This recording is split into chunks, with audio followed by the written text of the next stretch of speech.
नमस्कार, मैं पंडित राजकुमार शर्मा और आप देख रहे हैं महाराष्ट्र का और जय महाराष्ट्र का सबसे बहुचर्चित कार्यक्रम राजमंत्र।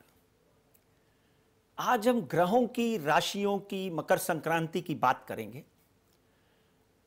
बहुत से दर्शकों को या बहुत से देखने वालों को यह भी महसूस होता होगा और ये मालूम नहीं होगा कई लोगों को कि मकर संक्रांति होती क्या है और मकर संक्रांति में सूर्य की उपासना क्यों करते हैं और मकर संक्रांति के दिन कुंभ का मेला क्यों शुरू होता है। इन सब रहस्यों के ऊपर से आज मैं पर्दा उठाने वाला हूं और बहुत ही खूबसूरती से इसका विश्लेषण करके हम पंडित लोगों ने आपके लिए यह कार्यक्रम लाया है। तो ध्यान से कॉपी पेन लेकर पूरी तरह से इस प्रोग्राम को नोट करिए और रिकॉर्ड करिए, क्योंकि 12 राशियों के लिए ये दिन और ये मुहूर्त बहुत ही महत्वपूर्ण है। सबसे पहले मकर संक्रांति होती क्या है और मकर संक्रांति में सूर्य को इतनी महत्ता क्यों दी जाती है। देखिए, 2 ग्रह हैं जिनके बारे में हमेशा मैं बात करता हूं। एक तो है शनिदेव और दूसरे हैं सूर्यदेव। सबसे पहले आपने हमेशा शनिवार को शनिदेव की उपासना करते समय आप ये मंत्र पढ़ते हैं, नीलांजनम समाभासम रविपुत्र जमाग्रजम छाया मारतंड संबुत्तम तम नमामि शनेश्वरम। नीलांजनम समाभासम रविपुत्र जमाग्रजम मतलब सूर्य शनिदेव के पिता हैं। सूर्य के पुत्र हैं शनिदेव, रविपुत्र जमाग्रजम। और इन दोनों में आपस में प्रेम प्यार नहीं है। कहते हैं कि जब शनिदेव का जन्म हुआ तो पहली दृष्टि में ही उन्होंने सूर्य को ग्रहण लगा दिया अपने ही पिता को देख, क्योंकि सूर्य के ऊपर जैसे ही शनिदेव की दृष्टि पड़ी तो सूर्य जो है वो ढक गया और अंधकारमय हो गया। इसलिए इन दोनों का कहीं ना कहीं से विरोधाभास चलता रहता है। अब 14 तारीख को मकर संक्रांति थी। मकर संक्रांति के पर्व के ऊपर सबसे पहले हमारे दर्शकों को बहुत बहुत बहुत बहुत आशीर्वाद और बधाई। अब मकर संक्रांति किसको कहते हैं, इसके ऊपर सुनने की बात है। मकर संक्रांति का मतलब है कि शनि की राशि मकर राशि में जब सूर्य संक्रमण करते हैं, क्योंकि अपने पुत्र की राशि में जब सूर्य चले जाते हैं तो उनका विरोधाभास तो है ही है, उसके साथ साथ में कई ऐसे मुहूर्त, कई ऐसे कॉम्बिनेशन, कई ऐसी ग्रहों की युतियां बनती हैं जो शुभ भी होती हैं। सूर्य आज से यानी 14 तारीख से 15 तारीख से उत्तरायण होते हैं। हम मकर संक्रांति में हैप्पी मकर संक्रांति क्यों कहते हैं, और इसलिए कहते हैं कि किसान जो है वो प्रसन्न होना शुरू हो जाता है। गेहूं की फसल जो अक्टूबर नवंबर में बोई जाती है उसको फूल फल लग जाते हैं और उसके बाद उनको सूर्य देव की अग्नि की आवश्यकता पड़ती है। और सूर्य देव जब उत्तरायण होते हैं, जब नीचे उतरना शुरू कर देते हैं तो गर्मी बढ़ती है।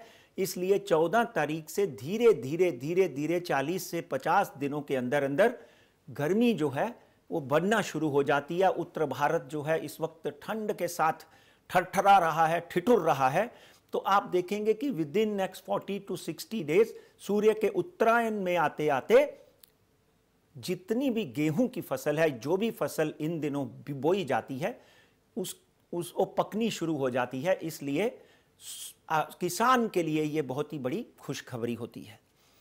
सूर्य जो है वो 14 तारीख को मकर राशि में प्रवेश किए हैं और 14 फरवरी को मकर राशि में रहेंगे। और इसी के साथ साथ में इस बार एक बहुत ही भयंकर कॉम्बिनेशन ग्रहों का बैठ रहा है। सूर्य के साथ में मकर राशि में शनि देव हैं अपनी राशि में, सूर्य मकर राशि में है, बुध थोड़े दिनों के बाद मकर राशि में आ जाएंगे, शुक्र मकर राशि में आ जाएंगे, गुरुदेव मकर राशि में बैठे हुए हैं। तो ये 5 से 6 ग्रहों का आदान प्रदान मकर राशि में होता रहेगा। इसलिए इसके बहुत से अभाव, प्रभाव, सुप्रभाव, कुप्रभाव राशियों के ऊपर पड़ेंगे, राजनीति के ऊपर पड़ेंगे, शेयर मार्केट के ऊपर पड़ेंगे। इसके ऊपर हम चर्चा करेंगे। पहले मैं सूर्य की आपको इंपॉर्टेंस बता देता हूं। सूर्य देव जो हैं उनका एक मंत्र सुनिए, जपा कुसुम सौकाशम काश्यपेम महादुतिम तमोवरी सर्व पाप घनम तम सूर्यम प्रणमाम्यहम्। इसलिए सूर्य देव जो हैं, जितने भी तिमिर है उनकी एक जैसे ही पहली किरण पृथ्वी के ऊपर पड़ती है तो रात का अंधकार तिमिर जो है वो खत्म हो जाता है। इसलिए सूर्य देव को सबसे पहले आप अर्घ दीजिए, रोज उठकर प्रणाम करिए, ताकि हमारे देश में सूर्य देव की अग्नि में और पूरे संसार में जो कोरोना जैसा महामारी आया हुआ है वो जलकर राख हो जाए। जपा कुसुम सौकाशम काश्यपे महादुतिम तमोवरी सर्व पाप घनम। सब पापों का नाश करने वाले सूर्य नारायण भगवान को प्रणाम करते हुए ये शो को मैं आगे लेकर जाता हूं। सूर्य जो है वो काल पुरुष है, सूर्य आत्मा है, चंद्रमा मन है, चंद्रमा माता है। ये ग्रहों की इंपॉर्टेंस को समझ लेना बहुत जरूरी है। इसलिए अपने पिता को प्रणाम करिए, सूर्य देव को सुबह उठकर प्रणाम करिए। डेफिनेटली आपके जीवन में तत्काल इमीडिएटली जितने भी पाप हैं, जितने भी अंधकार हैं, जितनी भी त्रुटियां हैं वो कम होती हुई दिखाई देती हैं। इसलिए 12 तारीख तक सूर्य का मंत्र, गायत्री मंत्र पढ़िए। ओम भूर्भुवः स्वः तत्सवितुर्वरेण्यं भर्गो देवस्य धीमहि धियो यो न प्रचोदयात्। तो आगे बढ़ते हुए अब बात करते हैं राशियों की, क्योंकि प्लैनेटरी पोजीशन जब हम देखते हैं, ग्रहों की युति देखते हैं, ग्रहों की गोचर परिस्थिति देखते हैं, तो डेफिनेटली हम ग्रहों की बात करते हुए राशियों की तरफ बढ़ जाते हैं। हर ग्रह की 2 राशियां होती हैं। तो आइए 12 राशियों से की सबसे पहली राशि की तरफ बढ़ते हैं, वो है मेष राशि। मेष राशि में मंगल स्वग्रही हैं और इस वक्त सूर्य की दृष्टि जो है वो आपके कर्म स्थान पर पड़ी हुई है। मगर जब आपकी ही राशि के स्वामी मंगल आपकी राशि में हैं तो डेफिनेटली एक बात ध्यान से सुन लीजिए कि आपको सभी कार्यों में सफलता मिलेगी। उस सफलता के साथ साथ में आपको प्रगति मिलेगी। मेष राशि वालों, अगर आपकी नौकरी छूट गई या कोरोना की वजह से आपको नौकरी मिलते हुए दिखाई देती है, ओम गण गणपताय इस मंत्र का जाप रोज करें। ओम अंगारकाय नमः इस मंत्र का आप जाप करें। अब दूसरी राशि की तरफ बढ़ते हैं। यह राशि है वृषभ राशि। यह शुक्रदेव की राशि है। यह राशि शुक्रदेव भी जो हैं वो शनिदेव के साथ में अपने मित्र के साथ में बैठे हुए हैं। इसलिए हर तरफ से प्रगति, समाज में प्रतिष्ठा, और कहीं ना कहीं जो लोग वृषभ राशि वाले फिल्मों के साथ जुड़े हुए हैं, शेयर मार्केट के साथ में जुड़े हुए हैं, उनको लाभ मिलता हुआ दिखाई देता है। महालक्ष्मी की आराधना, क्योंकि शुक्र जो है वो महालक्ष्मी के साथ में संबंध भी रखते हैं। शुक्र क्या है? हे मुकुंद मृणालाभम दैत्य नाम परमम गुरु सर्वशास्त्र प्रवक्ता नाम तम भार्गव प्रणमाम्यहम्। शुक्र भार्गव हैं। शुक्रदेव को प्रणाम करें, महालक्ष्मी की आराधना करें। डेफिनेटली आपके जीवन में सफलता के सुंदर योग, न्यू ओपनिंग व्यापार में मिलती हुई दिखाई देती है। मिथुन राशि वालों से एक बहुत ही महत्वपूर्ण अनुरोध है कि अपनी सेहत का ध्यान रखें। कहीं ना कहीं ब्लड प्रेशर, डायबिटीज या पेट की समस्या आपको दुखी कर सकती है, मगर बच्चों की तरफ से आपको कोई अच्छी खुशखबरी मिल सकती है। आपकी राशि के स्वामी बुध हैं और बुधवार वाले दिन और मंगलवार के दिन गणपति बप्पा की आराधना जरूर करें, और हो सके तो तिल और गुड़ 14 फरवरी तक तिल और गुड़ रोज थोड़े थोड़े लेकर किसी न किसी को प्रसाद की तरह बांटे जाएं, और तिल पानी में डालकर नहाएं। मिथुन राशि वालों का आरोग्य जो है वो बना रहेगा। आगे बढ़ते हुए बात करते हैं कर्क राशि की। चंद्रमा आपकी राशि के स्वामी हैं। वैसे भी कर्क राशि वाले महारथी माने जाते हैं। कर्क राशि की बात करें तो आपको यश, प्रगति, सफलता मिलती हुई दिखाई देती है। सिर्फ एक बात का ध्यान रखिए, आप जल्दी रेस्टलेस हो जाते हैं, आपको जल्दी गुस्सा आ जाता है। उसको ठंडा करने के लिए हर सोमवार को भोलेनाथ की आराधना करें। ओम नमो शिवाय इस मंत्र का जाप करें।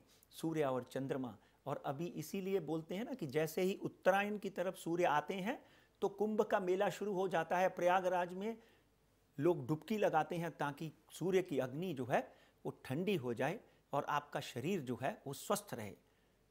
कर्क राशि के बाद आगे बढ़ते हुए बात करते हैं सिंह राशि की। ध्यान एक बात का रखना है कि सिंह राशि के स्वामी सूर्य हैं। सूर्य इस वक्त शनि की राशि में बैठे हुए हैं। अचानक और जल्दबाजी में कोई भी फैसला ना लें, वो आपके लिए घातक हो सकता है।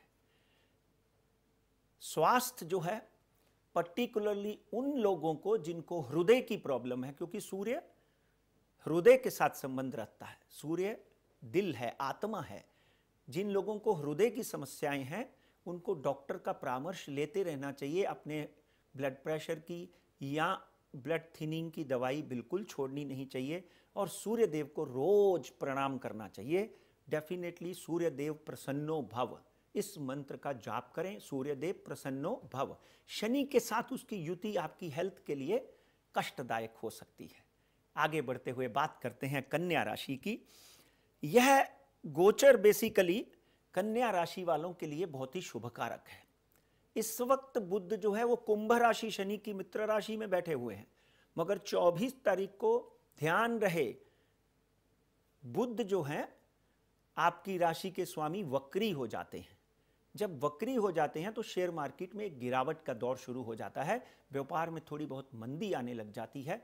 इसलिए व्यापार को 24 तारीख के बाद शांति से करें। बिल्कुल किसी भी तरह का कोई भी जल्दबाजी आपके लिए घातक हो सकती है।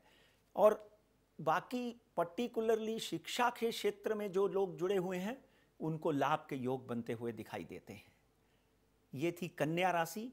अब 6 राशियों का मैंने वर्णन आपके समक्ष कर दिया और अब समय हो चला है एक छोटे से ब्रेक का। मैं अभी गया और अभी आया, मगर आप जय महाराष्ट्र और राज मंत्र देखना मत भूलिएगा। वेट करिए थोड़ा।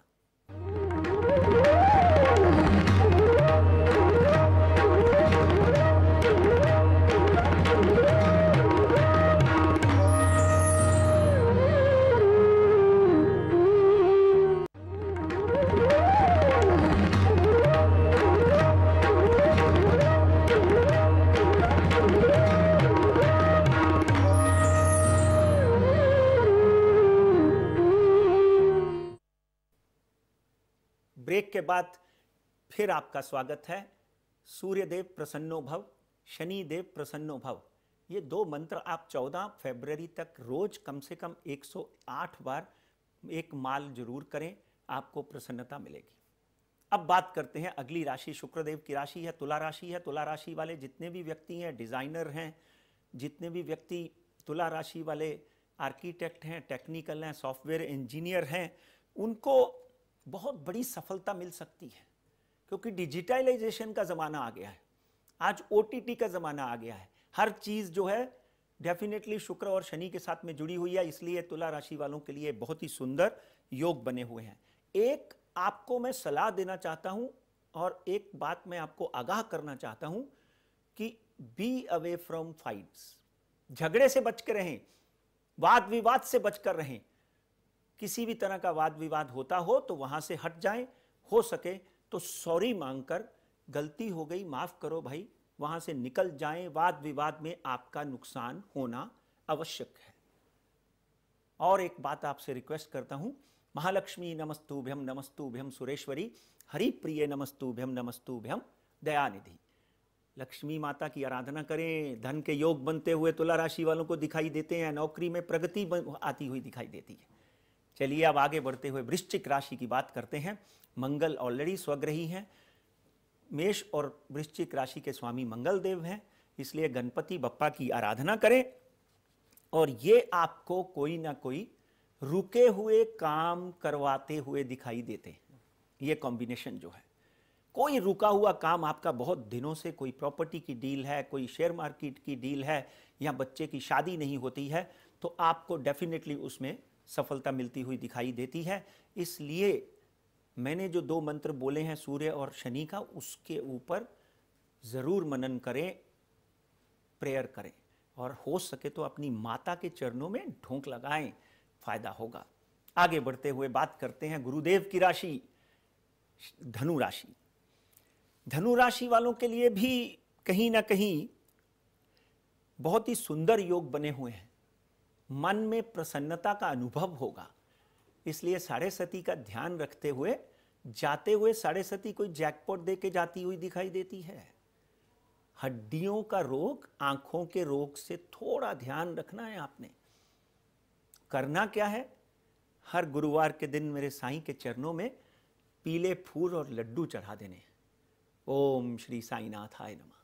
अपने आप सारे काम जो है आपके बनते हुए दिखाई देंगे।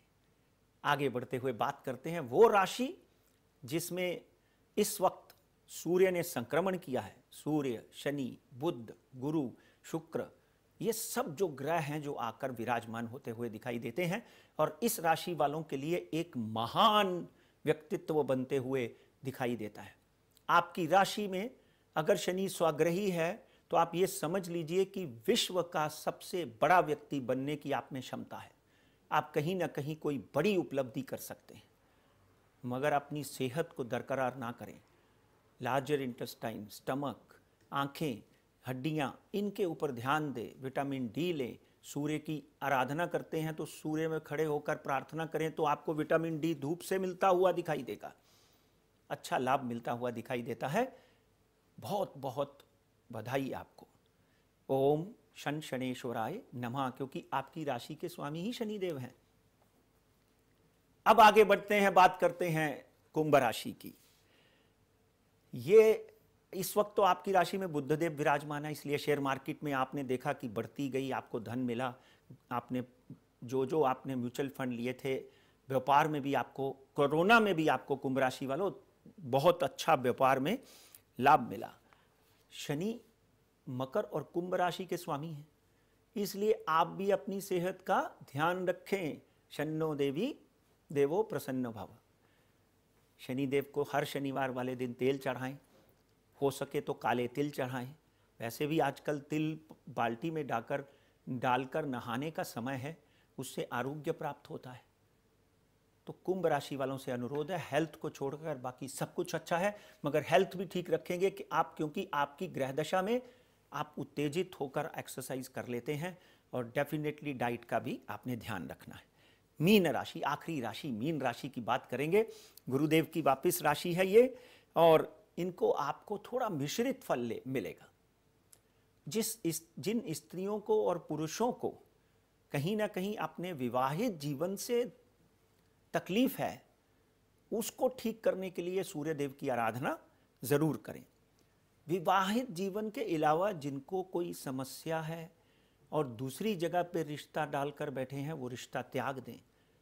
Help your friend with money, settle कर दीजिए उसको, चाहे लड़की है चाहे लड़का है, तो डेफिनेटली आपके जीवन में, विवाहित जीवन में, पारिवारिक जीवन में भी सफलता और सुंदरता के योग बनते हुए दिखाई देते हैं। स्त्रियों के लिए ये बहुत ही सुंदर समय है। नया काम शुरू करिए, मगर हो सके तो स्किन की समस्या से पीड़ित हो सकते हैं, उसका आपने ध्यान रखना है। अब बहुत ही महत्वपूर्ण बात यह है कि जिस तरह से ये 6 ग्रह एक ही राशि में प्रवेश करेंगे फिर जाएंगे, बुध थोड़ी दिन के लिए रहेगा, शुक्र थोड़े दिन के लिए रहेगा, इसका कोरोना के ऊपर क्या इफेक्ट होगा और शेयर मार्केट के ऊपर क्या इफेक्ट होगा। तो देखिए कितनी सुंदर बात है कि कोरोना जो है विश्व में 2 देशों में सबसे ज्यादा इस वक्त फैला हुआ है, वो है अमेरिका और लंदन। इन दोनों देशों में भी आपको ये महसूस होगा कि 14 फरवरी के बाद वहां पर भी कोरोना महामारी जो है 50% सुधरती हुई दिखाई देती है। भारत में तो काफ़ी बड़ा फर्क पड़ गया है। हमारे सब कार्यक्रमों को देखकर आप लोगों ने जो हमें प्रोत्साहन दिया, उसके लिए मैं आपका आभार प्रकट करता हूं। और डेफिनेटली जैसे हमने बोला है, 14 फरवरी के बाद भारत में भी कोरोना जो है बिल्कुल गिरता हुआ दिखाई देगा। वैक्सीन लगनी शुरू हो गई है, उसके इफेक्ट अच्छे आएंगे। लोगों ने अपना डिस्टेंस रखा है, मगर अभी भी अप्रैल तक नहीं, जितनी देर तक शनिदेव मकर राशि में है, 2.5 साल, यानी 20 फरवरी 2019 को गए हैं, 2.5 साल तक हाथ धोने हैं, डिस्टेंस रखना है, मास्क पहनना है, इन चीज़ों का आपने ध्यान रखना है। अब बात करते हैं आखिरी सेगमेंट जो बहुत ही इंपॉर्टेंट है और लोग इसके लिए पूरा शो देखकर इस पे रिकॉर्डिंग करके रखते हैं। मित्रों, बाजार 50,000 के करीब करीब पहुंच गया था, आपने देखा होगा। अब बीएसई की बात करें तो बीएसई 50,000 पार नहीं कर पाया। हो सकता है 50,000 एक बार देख भी ले अगले 2 हफ्तों के अंदर, मगर गिरता हुआ दिखाई देता है। 44,000 मेरा नीचे का स्तर है। मार्केट में मंदी आ सकती है, उसमें आप अपना प्रॉफिट बुक करके रखिए, वही अच्छा है। एनएससी जो है वो भी देख रहे हैं आपने कि 14,700 के ऊपर चला गया था। एनएससी भी वापिस 14,000 के नीचे आता हुआ दिखाई दे सकता है आपको। 15 दिन के अंदर अंदर गिरावट, क्योंकि बुध वक्री होगा 24 तारीख को। 20 तारीख को जो बाइडेन जो है वो शपथ लेंगे। सोने के भाव 48,000, 48,500 से 51,000 तक जाते हुए दिखाई देते हैं। चांदी के भाव 64,800 तक आ सकते हैं, मगर वहां वापस खरीदी करिए, ये वापस 70,000 जा सकते हैं।